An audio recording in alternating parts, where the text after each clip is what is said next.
हम पढ़ने वाले हैं एक बहुत ही रेयर मैलिग्नेंसी, जो बेसिकली जो रहता है स्क्रोटल स्किन को इन्वॉल्व करती है और कई बार डीप भी चली जाती है, जिसको बोलते हैं स्क्रोटल कैंसर। अगर हम बात करें तो इसकी खास बात क्या है, ये पहली मैलिग्नेंसी है जिसको हम किसी काम से रिलेटेड ऑक्यूपेशनल एक्सपोजर से रिलेट करते हैं। तो ऑक्यूपेशनल एक्सपोजर जो फर्स्ट मैलिग्नेंसी वो है स्क्रोटल कैंसर। तो होता क्या था, जो लोग चिमनी में झाड़ू लगाते थे, तो चिमनी में जो झाड़ू लगाते थे उनका सूट जो था उसके एक्सपोजर से ये कैंसर होता था। और ये बात सबसे पहले एक डॉक्टर थे जो कि इनका नाम था पॉट। तो पर्सिवल पॉट जो थे उन्होंने ये बात 1775 में पकड़ी थी, जो कि बहुत पहले की बात है। उस समय चिमनी हर घर में होता था और उनके यहाँ एक नौकर था जो झाड़ू लगाता था, जिसको स्क्रोटल कैंसर हो गया था। तो पर्सिवल पॉट ने ढूंढा था। तो अगर हम बात करें, बहुत रेयर है, लेस देन 1% इंसिडेंस होता है इसका, अगर हम बात करें तो। और यूजुअली जो 60s के अराउंड होता है उसी में ये कॉमन होता है, 60s के अराउंड। और ये जो है बेसिकली डेवलपिंग नेशंस में ज़्यादा कॉमन होता है, जहाँ पे पुअर हाइजीन जो मेंटेन नहीं करते हैं, इस वजह से होता है क्या है कि ऑक्यूपेशनल एक्सपोजर से होता है कार्सिनोजन का, और पुअर हाइजीन की वजह से क्रोनिक इन्फ्लेमेशन होता है, जिससे कि ये कैंसर होता है। तो अब बात करते हैं इटियोलॉजी और रिस्क फैक्टर्स की। तो सबसे पहले हम बात करते हैं जो मोस्ट इंपॉर्टेंट चीज़ होता है जिसके लिए इसको जाना जाता है, वो है ऑक्यूपेशनल एक्सपोजर। तो इसमें सबसे कॉमन सूट, जो धुआं चिमनी से धुआं निकलता है उसके सूट से होता है। बाकी और भी जो तेल यूज़ करते हैं हम लोग जलाने के लिए, चाहे वो पेट्रोल यूज़ करें जलाने के लिए, मिनरल ऑयल यूज़ करें, तो उससे भी हो सकता है। और आर्सेनिक से भी ये होता है। आर्सेनिक ब्लैडर कैंसर भी कराता है और स्क्रोटल कैंसर भी कराता है अगर एक्सपोजर होता है तो। पैराफिन और तार, इन सब की वजह से भी होता है। तार से यूजुअली हम लोग सड़क बनाते हैं और उसको जब जलाते हैं तो उसके धुएं से जो रहता है स्क्रोटल कैंसर हो जाता है। तो होता कैसे है कि ये सब जो रहता है स्क्रोटम पे जाके चिपक जाते हैं और उसको इरिटेट करते हैं। अब इरिटेट करते हैं धीरे धीरे, होता क्या है कि डीएनए डैमेज हो जाता है और कैंसर होता है। तो ये जो रहता है इसको डॉक्टर पर्सिवल पॉट ने 1775 1775 में ढूंढा था, इसलिए इसको पॉट्स स्क्रोटल कैंसर भी बोलते हैं। फिर जो रहता है, अगर जब वो क्रोनिक इरिटेंट जो रहता है वो कैसे डीएनए डैमेज करता है, वो रिपीटेड सेलुलर इंजरी कराता है, जिसकी वजह से पहले डिस्प्लेजिया होता है और फिर फाइनली कैंसर हो जाता है। तो इसमें जो रहता है और भी जैसे चीज़ें हो सकती हैं जो कि रिपीटेड सेलुलर इंजरी कराती हैं। उसमें अगर हम बात करें तो किसी को खुजली हो रही है, क्रोनिक एक्जिमा, तो क्रोनिक एक्जिमा की वजह से होता है। फिर दूसरा हाइड्रोसील, हाइड्रोसील जो रहता है उससे भी स्क्रोटल कैंसर के चांसेस रहते हैं। फिर अगला जो है लिम्फ एडिमा, अगर है किसी को, या किसी प्रकार का क्रोनिक इन्फेक्शन है या एचपीवी इन्फेक्शन है, तो ऐसे केस में हो सकता है।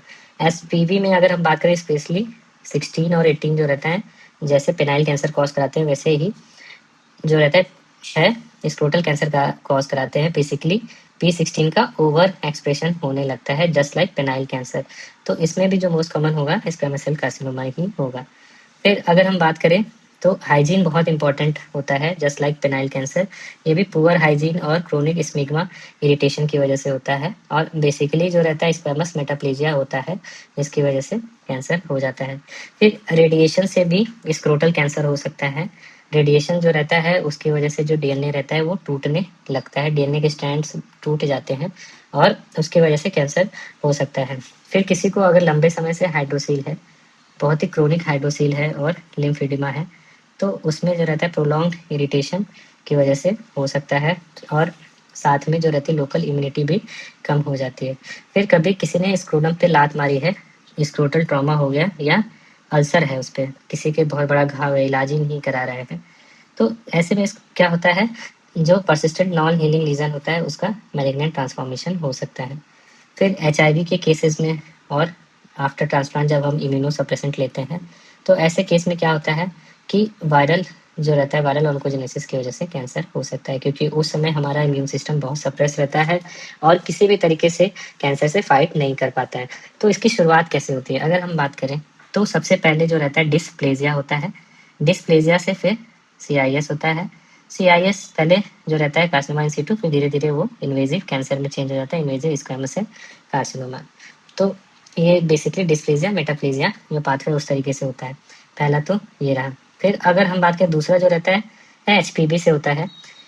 एचपीवी जो रहता है, अगर एलपीवी 16-18 से इन्फेक्शन होगा तो उसमें P16 जो रहता है वो बढ़ जाता है, और P16 बढ़ जाता है जिसकी वजह से म्यूटेशंस होते हैं और कैंसर होता है। दूसरा, अगर जिनमें एचपीवी इंडिपेंडेंट होता है उनमें देखा गया कि P53 म्यूटेशन होता है, और यही सेम चीज़ जो रहता है पेनाइल कैंसर में भी होता है। तो ये सेम पेनाइल कैंसर में होता है। फिर अगर हम बात करें जो रहता है, तीसरा जो रहता है रिएक्टिव ऑक्सीजन स्पीसीज। तो अगर क्रोनिक इरिटेशन होता है तो रिएक्टिव ऑक्सीजन स्पीसीज बनते हैं, और रिएक्टिव ऑक्सीजन स्पीसीज क्या करते हैं, P53 और जो रहता है रास में म्यूटेशन करा देते हैं। तो P53 और रास म्यूटेशन होता है तो मेलिग्नेंट ट्रांसफॉर्मेशन हो जाता है। अब बात करते हैं हिस्टोलॉजिकल क्लासिफिकेशन। तो जो मोस्ट कॉमन कैंसर होता है वो होता है स्क्वेमस सेल कार्सिनोमा, जैसे कि पेनाइल कार्सिनोमा होता है उसी तरीके से। तो ज़्यादातर 95% जो रहते हैं स्क्वेमस सेल कार्सिनोमा होते हैं वो वेल डिफ्रेंशिएटेड होते हैं और केरेटिनाइज्ड होते हैं। फिर जो रहता है कुछ जो स्किन स्क्रोटम भी स्किन की तरह ही होता है, तो स्किन की तरह इसमें बेसल सेल कार्सिनोमा भी होता है, और लेस देन 5% इंसिडेंस होता है। Basal cell carcinoma indolent cancer होता है और लोकली इन्वेजिव होता है, इसलिए इसमें हम लोग जो रहता है मोज सर्जरी भी स्क्रोटल कैंसर में ट्राई कर सकते हैं। फिर जो अगला कैंसर होता है स्किन कैंसर की तरह ही इसमें मेलानोमा होता है। मेलानोमा जो रहता है बहुत ही रेयर होता है और बहुत ही खतरनाक होता है। फिर जो अगला रहता है इसमें सार्कोमा हो सकता है। सार्कोमा जो रहता है कई टाइप्स के होते हैं, और ये मेनली जो रहता है रेडिएशन की वजह से होता है या लिम्फेडिमा की वजह से होता है। तो रेडिएशन और लिम्फेडिमा की वजह से सार्कोमा होता है। बेसिकली हम बात करें तो angiosarcoma, leiomyosarcoma, rhabdomyosarcoma, lipomyosarcoma, basically sarcoma होता है। फिर एक बीमारी होती है जो जिसको बोलते हैं पेजेट्स डिजीज ऑफ स्क्रोटम। तो पेजेट्स डिजीज ऑफ स्क्रोटम बहुत ही रेयर बीमारी होती है। ये बेसिकली एक तरीके का एडिनोकार्सिनोमा होता है। तो जो रहता है, अभी तक हम देख रहे थे कि स्किन है तो इसमें basically most commonly squamous cell हो रहा था, बेसल सेल हो रहा था स्किन की तरह। तो स्क्वैमस सेल, बेसल सेल, बचा कुचा मेलानोमा हो रहा था। बट एडिनोकार्सिनोमा भी मिलता है। तो एडिनोकार्सिनोमा जो रहता है स्क्रोटल कैंसर का उसको बोलते हैं पेजेट्स डिजीज, और वो बेसिकली इंट्रा एपिथेलियल होता है। इंट्रा एपिथेलियल जो रहता है एडिनोकार्सिनोमा होता है। तो जब पेजेट्स डिजीज होता है तो इसका मतलब ये हमें सस्पिशियस हो जाना चाहिए कि बॉडी में कोई और भी मेलिग्नेंसी हो सकती है। तो अगर हम बात करें स्क्वैमस सेल कार्सिनोमा के अलावा जो रहता है एक वेरेकस कार्सिनोमा भी मिलता है। वो जो रहता है बेसिकली कैंसर उसमें एक्सोफिटिक टाइप का होता है, और उस बहुत ही कम चांस होता है मेटास्टेसिस का, लो मेटास्टेटिक पोटेंशियल होता है। फिर जो अगला डिजीज होता है बॉवंस डिजीज होता है। बॉवंस डिजीज जो रहता है वो भी CIS होता है। और हमने जो बॉवंस डिजीज जो था दो और पढ़े थे CIS। जो पेनिस के CIS होते हैं अगर ग्लैंड्स पे होता है तो उसको बोलते हैं एरिथ्रोप्लेसिया। तो एरिथ्रोप्लेसिया ऑफ क्यूरेट।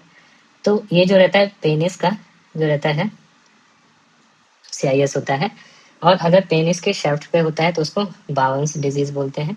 और ये इसी तरीके से बाउंस डिजीज जो रहता है स्क्रोटम पे भी होता है, तो इंट्रा एपिथेलियल कार्सिनोमा होता है। हम बात करें क्लिनिकल फीचर्स की, तो जो स्क्रोटम में अगर हम बात करें तो सबसे पहले यूजली जो प्रेजेंट करता है एक अल्सर की तरह प्रेजेंट करता है, जो कि नॉन हीलिंग टाइप का रहता है। नॉन हीलिंग अल्सर जो रहता है यूजली प्रेजेंट करता है।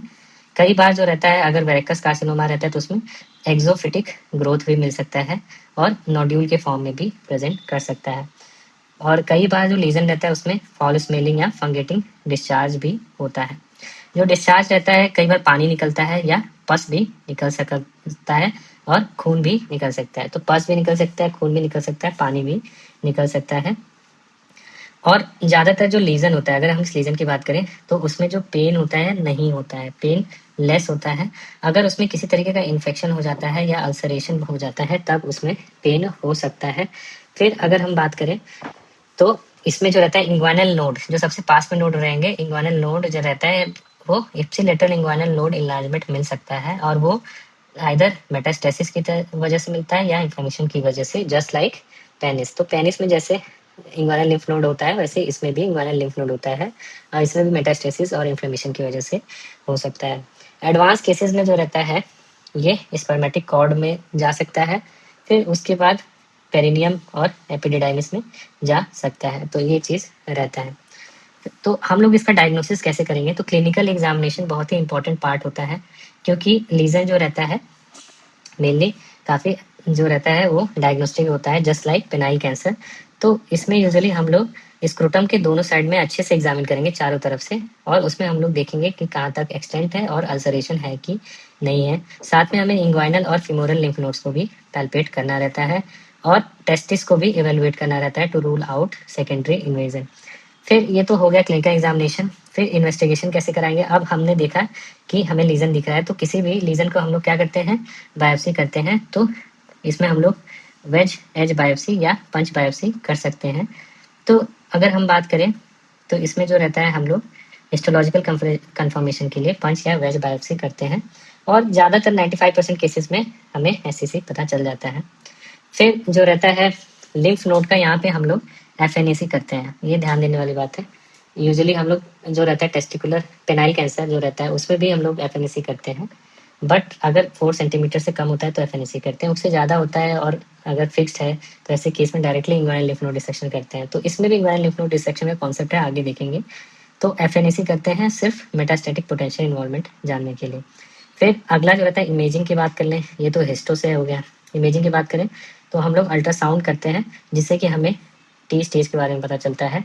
तो टी स्टेज जो रहता है अल्ट्रासाउंड से पता चल सकता है। और दूसरा जो रहता है, अगर हमें टी के साथ एन भी जानना है तो सीटी स्कैन एमआरआई कराते हैं। तो CT scan MRI basically T और एन स्टेज बताते हैं, जैसे कि स्पर्मेटिक कॉर्ड पेरिनियम में इन्वॉल्वमेंट है या नहीं है, नोड्स इन्वॉल्व है कि नहीं।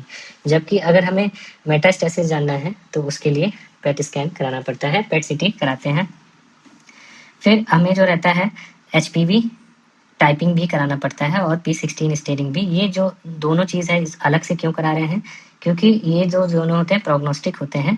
अगर इससे हमें पता चलता है कि एचपीवी ड्राइवन ऑन्कोजेनेसिस है या नहीं है।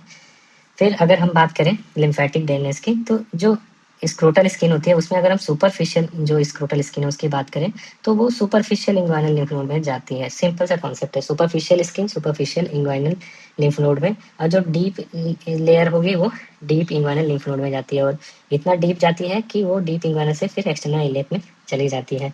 तो इस तरीके से हम कह सकते हैं कि लिम्फ नोड इसमें काफ़ी प्रेडिक्टेबल होता है और सिक्वेंशियल होता है, इसमें स्किप लीजन्स नहीं मिलते, जबकि पेनाइल कैंसर में skip lesions less than 5% incident रहता है। अब बात करें स्टेजिंग की, तो पहला है T1 स्टेज। उसमें जो है छोटा सा एक ही ये स्क्रोटल स्किन है, उसमें एक छोटा सा लीजन है जिसका साइज 2 सेंटीमीटर से छोटा है, तो 2 सेंटीमीटर तक है तो T1 होता है। 2 to 5 सेंटीमीटर है तो T2 होगा, और 5 सेंटीमीटर से बड़ा है तो T3 होगा। तो ये रहा T1 T2 T3 साइज के बेसिस पे, बहुत ही सिंपल होता है। अब बात करते हैं T4 की। तो T4 में जो रहता है, अगर टेस्टिस में चला गया है, टेस्टिस में चला गया है, टेस्टिस के बाद क्या रहता है एपिडिडाइमिस, और एपिडिडाइमिस और क्या रहता है कॉर्ड। तो ये सब चला जाता है तो ये T4 डिजीज कहलाता है। और जबकि M1 जो होता है वो मेटास्टेसिस रहता है, N1 N2 N3 जो रहता है वो नोडल मेड्स के लिए होता है। बेसिकली इंग्वाइनल से पेल्विक, M3 जो रहता है पेल्विक लिम्फ नोड बताता है। फिर अगर हम बात करें तो जो T1 डिजीज है, अगर T1 2 सेंटीमीटर से छोटा है, अगर स्क्रोटल कैंसर 2 सेंटीमीटर जैसे ये स्क्रोटम है हमने बनाया, और स्क्रोटम में ये लीजन है, ये जो है छोटा सा लीजन है 2 सेंटीमीटर से छोटा है, तो इसको यूजुअली हम लोग जो मैनेज करते हैं इसको एक्साइज कर देते हैं विथ 1 सेंटीमीटर मार्जिन। तो 1 सेंटीमीटर मार्जिन के साथ इसको निकाल लेते हैं, और फिर उसके बाद स्क्रोटल रिकंस्ट्रक्शन करते हैं। स्क्रोटल रिकंस्ट्रक्शन कैसे कर सकते हैं, उसके जो रहते हैं अलग अलग टेक्निक होती है, वो अभी हम डिस्कस करेंगे। तो अगर ये छोटा सा रिपेयर है तो ऐसे केस में हम लोग जो रहता है स्क्रोटम स्किन ही आपस में सिल सकते हैं। तो स्क्रोटम स्किन को ही आपस में जब यूज़ करके सिलते हैं तो इसको बोलते हैं स्किनर फ्लैप। तो स्किनर फ्लैप में बेसिकली जो रहता है स्क्रोटल स्किन बेस्ड फ्लैप होता है। और अगर हम कहीं से दूसरी जगह से स्किन ले आते हैं जिसको बोलते हैं SSG, तो उसको बोलते हैं स्किन स्प्लिट ग्राफ्ट जो रहता है SSG यूज़ करते हैं। तो वो बेसिकली उसको हम लोग, उसमें कई टाइप्स के होते हैं, उसमें बेसिकली एक थियर्स होता है। तो थियर्स जो रहता है बेस्ड ऑन द थिकनेस जो रहता है, थियर्स फ्लैप हम यूज़ कर सकते हैं क्लोज करने के लिए। फिर जो दूसरा रहता है तीसरा जो टेक्निक है, इसमें हम लोग प्राइमरी रिपेयर भी कर सकते हैं क्योंकि बहुत छोटा रहता है। अब बात करें जो लीजन है बड़ा है 2 सेंटीमीटर से लेके 5 सेंटीमीटर, और 5 सेंटीमीटर से भी बड़ा है, T2 T3 स्टेज में है, तो ऐसे केस में हम लोग रेडिकल स्क्रोटेक्टमी करते हैं। तो रेडिकल स्क्रोटेक्टमी करते हैं, और अगर उसके बाद जो रहता है हमें फ्लैप रिकंस्ट्रक्शन करना रहता है। बेसिकली हम लोग स्किनर फ्लैप या थियर्स फ्लैप होता है, थियर्स फ्लैप जो रहता है SSG ग्राफ्ट होता है, स्प्लिट स्किन ग्राफ्ट, और जबकि स्किनर जो रहता है स्क्रोटल स्किन बेस्ड फ्लैप होता है। जबकि T4 में अगर टेस्टिस या एपिडिडाइमिस या स्पर्मेटिक कॉर्ड इन्वॉल्व है तो उसके केस में भी हम लोग जो रहता है स्क्रोटेक्टमी करते हैं। साथ में टेस्टिस इन्वॉल्व है तो ऑर्किडेक्टमी भी करना पड़ता है। तो T4 डिजीज में ऑर्किडेक्टमी करते हैं। और अगर नोड पॉजिटिव डिजीज है या पॉजिटिव मार्जिन है तो ऐसे केस में हमें एडजुवेंट रेडियोथेरेपी देना होता है, रेडियोथेरेपी जस्ट लाइक सेमिनोवा। फिर अब आगे बात करते हैं कि अगर स्क्रोटम में प्रॉब्लम आती है, तो अगर हम बात कर रहे हैं स्क्रोटल डिफेक्ट, तो स्क्रोटल डिफेक्ट है तो उसे क्लोज कैसे करते हैं। तो स्क्रोटल डिफेक्ट अगर हम मानते हैं कि अगर 50% से कम है, ये फंडा हम फोनियस गैंग्रीन में भी यूज़ कर सकते हैं, कैंसर में भी यूज़ कर सकते हैं कहीं भी, और 50% से ज़्यादा है तो ऐसे केस में हमारे पास क्या होता है, अगर 50% से कम है तो पहला तो हम प्राइमरी क्लोजर, ये हमेशा ही ऑप्शन रहता है हर तरीके की सर्जरी में, प्राइमरी क्लोजर कर सकते हैं। फिर जो दूसरा है हम SSG कर सकते हैं, SSG रहता है स्प्लिट स्किन ग्राफ्ट, और तीसरा जो रहता है VY एडवांसमेंट कर सकते हैं। तो ये जो रहता है जब छोटा डिफेक्ट रहता है तो उसमें ये कर सकते हैं। अब बात करते हैं 50% से ज़्यादा डिफेक्ट है, 50% से बड़ा है, तो ऐसे केस में हम लोग जो रहता है बेसिकली 3 तरह का फ्लैप यूज़ करते हैं। पहला जो रहता है इसमें जो ऑप्शन रहता है, एक तो रहता है स्किन स्प्लिट ग्राफ्ट SSG का ऑप्शन रहता है। फिर दूसरा जो ऑप्शन रहेगा उसमें हम लोग फ्लैप यूज़ कर सकते हैं। फ्लैप की बात करें तो फ्लैप जो रहता है हम लोग 2 तरीके का यूज़ कर सकते हैं। आइदर जो रहता है फेशियो क्यूटेनियस फ्लैप, फेशियो क्यूटेनियस का मतलब हो गया कि फेशिया है और स्किन है, और दूसरा फ्लैप होगा है मसल्स भी यूज़ करते हैं तो इसको बोलते हैं मायो फेशियो क्यूटेनियस। मैं नाम अलग अलग लिख रहा हूँ लेकिन एक साथ ही रहता है, मायो फेशियो क्यूटेनियस फ्लैप, तो याद करने में आसान होगा। तो ये 2 तरह का फ्लैप यूज़ कर सकते हैं। अब जो फेशियो क्यूटेनियस फ्लैप हम यूज़ कर रहे हैं तो वो बेसिकली जो रहता है लोकल भी हो सकता है कि हम लोग अगल बगल रीजन से यूज़ करें, और रीजनल भी हो सकता है।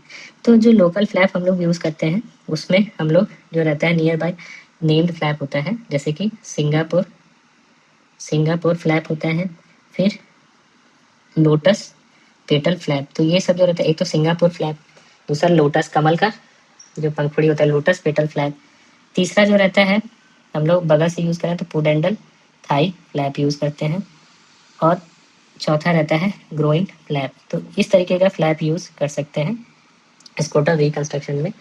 जबकि अगर हम बात करें रीजनल फ्लैप, तो रीजनल फ्लैप जो रहता है बेसिकली हम लोग थाई रीजन से लेते हैं। तो थाई रीजन से जो लेंगे तो वो किस साइड से लेते हैं, आइदर लेटरल साइड से लेते हैं या मीडियल साइड से लेते हैं। लेटरल या मीडियल साइड के बेसिस पे उसका नाम होता है। अगर हम लोग लेते हैं लेटरल साइड से तो उसको बोलते हैं सुपीरो लेटरल फ्लैप, दूसरा बोलेंगे एंटीरो लेटरल फ्लैप। तो इस तरीके से होगा। अगर हम लोग जो रहता है मीडियल साइड से लेते हैं तो उसको बोलते हैं एंटीरो मीडियल, और दूसरा जो रहता है medial inner thigh flap, medial inner thigh flap. तो ये रहता है थाई से। फिर जो अगला रहता है और भी ले सकते हैं, परफोरेटर फ्लैप ले सकते हैं। थाई के बाद हम लोग क्या ले सकते हैं, आर्टरी परफोरेटर, तो इसको यहाँ लिख लेते हैं। तो हम लोग इसमें बेसिकली जो यूज़ करते हैं मीडियल सर्कमफ्लेक्स फीमोरल, तो medial circumflex femoral flap use कर सकते हैं। फिर आर्टरी परफोरेटर फ्लैप यूज़ कर सकते हैं, आर्टरी परफोरेटर फ्लैप यूज़ कर सकते हैं, और हाइपोगैस्ट्रिक फ्लैप यूज़ कर सकते हैं। तो ये जो रहता है रीजनल जो फ्लैप है उन फ्लैप का नाम है।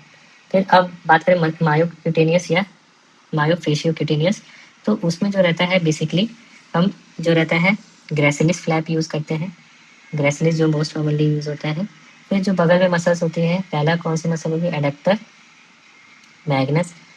मैग्नस यूज़ कर सकते हैं। दूसरा रहता है एडेक्टर जो मिनिमस होता है या ब्रेविस भी बोलते हैं, तो उसको यूज़ कर सकते हैं। फिर रेक्टस एब्डोमिनिस भी यूज़ कर सकते हैं, जो कि ब्रेस्ट में भी यूज़ करता है। रेक्टस एब्डोमिनिस जो यूज़ करते हैं वो क्या होता है, VRAM फ्लैप होता है या ट्रैम फ्लैप होता है। तो ये होता है। तो ये ब्रेस्ट में भी यूज़ करते हैं। ब्रेस्ट में भी हम लोग DIEP यूज़ करते हैं, स्क्रोटम में भी DIEP यूज़ कर सकते हैं, और साथ में LD फ्लैप, लेटिस्मस डॉर्साई फ्लैप। तो ये सारे फ्लैप जो रहते हैं स्क्रोटल रिकंस्ट्रक्शन में यूज़ कर सकते हैं। फिर अगला जो रहता है, हम ऊपर देख रहे थे कि एडजुवेंट रेडियोथेरेपी T4 डिजीज तक हमने मैनेजमेंट देख लिया था।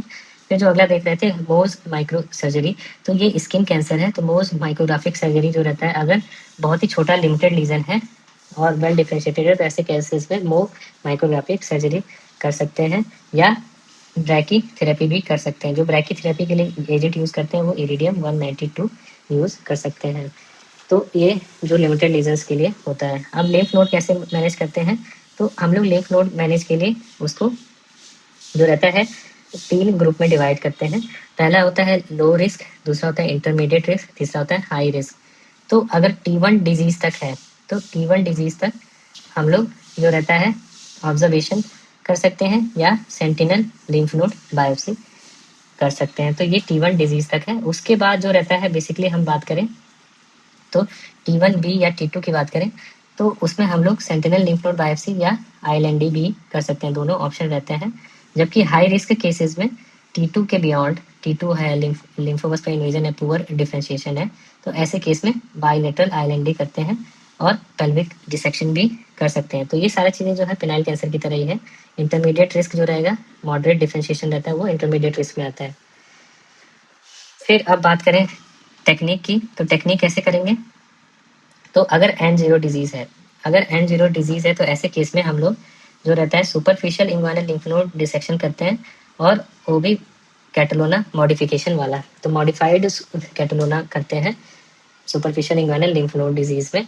फिर जो रहता है वीडियो एंडोस्कोपिक भी इंग्वानल लिम्फ नोड डिसेक्शन कर सकते हैं, इसको व्हील बोलते हैं, या robotic assisted video endoscopic inguinal lymph node dissection करते हैं, इसको रबील बोलते हैं।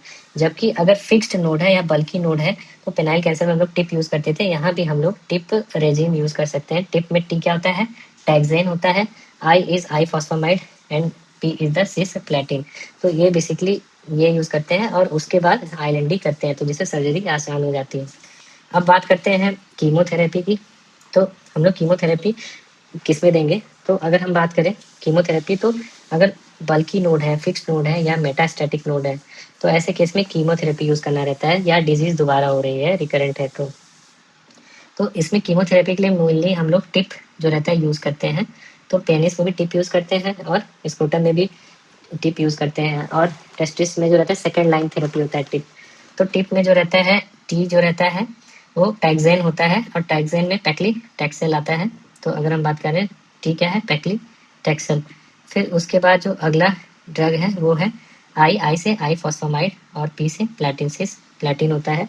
तो यूजुअली हम लोग 3 साइकिल यूज़ करते हैं टिप का, और ये बेसिकली Q3 वीक्स करते हैं। तो 3 टाइम्स अ वीक करेंगे, और 3 टाइम्स अ वीक 3 साइकिल करते हैं, तो टोटल 9 बार टिप देना होता है। एक हफ्ते में 3 बार, 1 2 3, और टोटल इस तरीके से 3 बार हमें टिप थेरेपी करना पड़ता है। 3 ड्रग को 3 बार 3 हफ्ते तक यूज़ करते हैं स्क्रोटल कैंसर में। फिर अगर टिप से काम नहीं चल रहा है, तो पिप यूज़ करते हैं। तो पिप में हमने जो है क्या देखा कि हम सेम ड्रग यूज़ करते हैं, पैक्लीटैक्सेल, आईफॉस्फामाइड, सिस्प्लेटिन, और साथ में हम लोग जो रहता है 5-फ्लोरोयूरेसिल यूज़ कर सकते हैं। फिर अगर हम बात करें कि डोज कितना होता है पैक्लीटैक्सेल का, तो पैक्लीटैक्सेल जो रहता है 175 मिलीग्राम पर मीटर स्क्वायर यूज़ करते हैं, जबकि आईफॉस्फामाइड 1200 मिलीग्राम पर मीटर स्क्वायर, और सिस्प्लेटिन 25 मिलीग्राम पर मीटर स्क्वायर, ये डोजेस रहते हैं। रिस्पांस रेट अगर हम बात करें बल्कि नोड्स के केस में, जो रहता है 60% पेशेंट जो रहता है उनमें रिमिशन हो जाता है, तो 60% पेशेंट में पार्शियल रिमिशन हो जाता है। अब बात करते हैं रेडियोथेरेपी का, तो रेडियोथेरेपी बेसिकली एडजुवेंट थेरेपी या पैलिएटिव के केसेस में यूज़ करते हैं, और 60 to 70 गायराई देते हैं external, either in the form of external या ब्रैकीथेरेपी। तो यूजुअली हम याद रखें 60 गायराई देते हैं। तो ये कब देते हैं, अगर नॉन रिसेक्टेबल रीजन है तब रेडियोथेरेपी देंगे, या पेशेंट को जो है पेन बहुत ज़्यादा हो रहा है या ब्लीडिंग है, तो ऐसे केस में रेडियोथेरेपी दे सकते हैं। ये पैलिएटिव यूजेस की बात हो रही है। फिर अब रिकंस्ट्रक्शन कैसे होता है, तो रिकंस्ट्रक्शन के लिए हम लोग स्किनर फ्लैप यूज़ करते हैं स्क्रोटल। फिर तौबा तौबा जो फ्लैप होता है एब्डोमिनल, तौबा तौबा एब्डोमिनल फ्लैप होता है, ये एब्डोमिनल टेक्निक होती है। इसमें जो रहता है एब्डोमेन की जो स्किन होती है उसको यूज़ करते हैं रिकंस्ट्रक्ट करने के लिए। बाकी रेसलिस मायोक्यूटेनियस फ्लैप यूज़ कर सकते हैं। बाकी डिफरेंट टाइप के फ्लैप ऊपर डिस्कस कर लिए। प्रोग्नोसिस की बात करें तो अगर स्क्वेमस सेल कार्सिनोमा है स्क्रोटल, तो उसकी प्रोग्नोसिस जो रहती है काफ़ी अच्छी रहती है, मोर देन 90% सर्वाइवल है। बट अगर नोड पॉजिटिव आ गया है तो सर्वाइवल 60% हो जाता है, फिर भी अच्छा है। अगर पेल्विक नोड है तो लेस देन 20% सर्वाइवल हो जाता है। तो इसलिए जो मोस्ट इंपॉर्टेंट प्रोग्नोस्टिक फैक्टर होगा complete excision with negative margin. तो फॉलो अप कैसे करते हैं पेशेंट का, वैसे ही हर 3 महीने पे बुलाएंगे, 3 महीने पे फिजिकल एग्जामिनेशन करते हैं, जबकि 6 महीने या 1 साल पे जो रहता है हम लोग इमेजिंग कर लेते हैं हाई रिस्क केसेस के लिए। फिर इसमें जो रहता है 3 महीने पे शुरुआत के 2 साल बुलाते हैं और इमेजिंग जो रहता है 3 साल, तो टोटल 5 साल तक सर्वेलेंस करते हैं। और 5 साल के बाद फिर हम 1-1 साल पे एनुअल सर्वेलेंस करते हैं। तो अब हम बात करें पेनाइल स्क्रोटल कैंसर की बात करें तो स्क्रोटल कैंसर मेनली जो रहता है ऑक्यूपेशनल होता है, क्रोनिक इरिटेशन से होता है। जबकि पेनाइल की बात करें तो ये मोस्ट कॉमनली जो रहता है एचपीवी एसोसिएटेड रहता है, फाइमोसिस और पुअर हाइजीन ये भी एसोसिएटेड रहता है, बट पेनाइल ज़्यादा एसोसिएटेड रहता है। और स्क्रोटल पे जो रहता है मेनली सुपरफिशियल इंग्वानल लिम्फ नोड्स में जाता है, जबकि पेनाइल सुपरफिशियल डीप और पेल्विक लिम्फ नोड्स तक जाता है। एचपीवी एसोसिएशन स्क्रोटल में ओकेजनल होता है, पेनाइल कैंसर में कॉमन होता है। स्क्रोटल कैंसर में हम लोग वाइड लोकल एक्सीजन और आईएलएनडी करते हैं, same as penile cancer partial या टोटल पेनेक्टमी करते हैं। प्रोग्नोसिस स्क्रोटल कैंसर की बेटर होती है, पेनाइल कैंसर की भी वेरिएबल होती है, ऑफन नोड डिपेंडेंट। फिर ओवरऑल हम बात करें तो स्क्रोटल कैंसर में squamous cell carcinoma most common रहता है। रिस्क फैक्टर इसमें चिमनी के सूट से, रोड के तार से, एचपीवी इन्फेक्शन, क्रोनिक इरिटेशन और रेडिएशन से होता है। स्टेजिंग अभी एजीसीसी यूज़ कर रहे हैं और इंग्वानल से पेल्विक लिम्फ नोड में जाता है।